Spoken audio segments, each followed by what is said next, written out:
আসসালামু আলাইকুম। আজকে আমরা দুই ভাই ফরিদপুরের একত্রিত হয়েছি ইনশাল্লাহ। অনেক দিন আমরা শুধু ফোনেই কথা হয়েছে আমাদের, কিন্তু কখনো সাক্ষাৎ হয় নাই। আজকে মিলানো সিটিতে ইনশাল্লাহ আমাদের সাক্ষাৎ। ভাই থাকে হলো বিসেন্সায়, আমি থাকি হলো বোলোনিয়াতে। তো আজকে আমরা একটা আমাদের নিজস্ব কাজের জন্য অ্যাম্বাসিতে আসছিলাম। আলহামদুলিল্লাহ দুই ভাই দেখা হলো, দুঃখের খুব বিষয় ভালো লাগছে। কাজটা হলো না, এই জন্য একটু মনটা খারাপ। ইনশাল্লাহ আল্লাহ সব কিছু করা মালিক। এখন আমরা আছি বোলোনিয়া সেন্টারে, আছি আপনার স্টেশনে। আলহামদুলিল্লাহ ট্রেনের অপেক্ষায় আছি।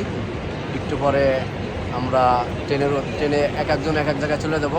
আল্লাহ আবার আমাদের কবে যোগাযোগ করাবে আল্লাহ ভালো জানে। ইনশাল্লাহ সবাই আমাদের জন্য দোয়া করবেন।